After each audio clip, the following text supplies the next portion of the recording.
Oh, this video is going to be controversial. The luckiest gymnast of all time, in my opinion, Mary Lou Retton. Michaela loves gymnastics. Mary Lou Retton is the luckiest gymnast of all times in all of gymnastics history because she is the 1984 Olympic champion simply and because the Russian and the Eastern European bloc decided to boycott the 1984 Olympics. I've said this before on this channel, and I've been saying a lot of things that's been getting a lot of people mad, but I guess it's working because I'm going to say something else. I love you, Mary Lou Retton, and if you ever come across this video, girl, I love you down. But if the Soviets had not boycotted the 1984 Olympic Games, you just would not be Olympic champion. We would be talking about the 1984 Olympic champion. Would it either been a very young Elena Shushanova or Natalia Yurchenko or Shapashnikova. All of these girls who was vying for the 2004 Olympic team for the Soviet Union. Or Amelia Anche, if she would have been old enough, for 1984. Yeah, I just don't see it from Mary Lou Retton if not the Soviet gymnast has not boycotted the Olympic Games. Part 2, if not for the Olympic Games being held in Los Angeles, I don't think she would have beat Ekaterina Zabel in that Olympic finals. I don't think she would have came in third. I think Zabel would have came in first, and I think the other Romanian young lady who came in third behind you. It was, I think the 1904 Olympic podium was American, Romanian, American. I think Julian McNamara came in fourth. So yeah, I mean, and it's not just the Soviets that was missing. The Germans, the Eastern German team was not there, which was a powerhouse of gymnastics at the time.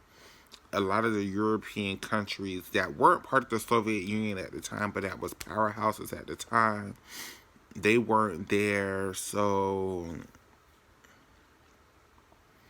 yeah, I'm not trying. I hate to say it. I don't think Mary Lou Retton would have won the 1984 Olympic Games. I don't think Team USA would have came in second. I don't think the men's team.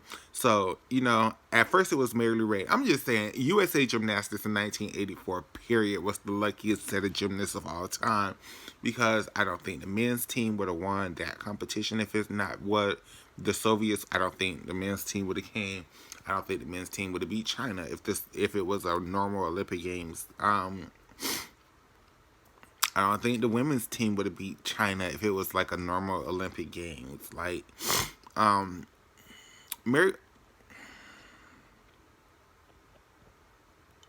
First of all, back to Mary Lou Retton, and if we're gonna be very honest, she almost fell on her final tumbling pass on that floor routine and still got a 10.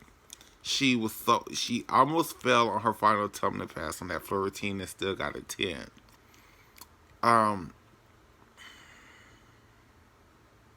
In today's code of points, in today's world, neither one of her vaults was stuck. Both of her vaults had the smallest, also tiniest of hops. That's why you only ever see Mary Lou Retton vaults from a certain angle. You don't see the slight hop that she took. Like, in both of her vaults in all-around finals, I don't think either one of those vaults were 10. I don't think her floor routine was a 10. I don't think she should have scored as high as she scored on balance beam in that all-around competition. Her bars was her bars. She scored like 9, 8 something. But definitely her floor and her vault was highly overscored in 1984. I don't think Julian McNamara would have been co-Olympic champion on uneven bars. I don't think Kathy Johnson would have got her individual bronze medal on balance beam. I just don't see this happening for that 1984 Olympic team if the Soviet Union were there. So yeah, I'm going to have to say Mary Lou Retton and her 1984 Olympic team, men and women, have to be the luckiest set of gymnasts of all time. Every time I hear Tim Daggett on NBC Gymnastics, I just want to say the only reason you're an Olympic champion is because the Soviet Union were not there. Like, you did not win that Olympic champion on your own. You do not have the credentials to speak about these people the way that you do.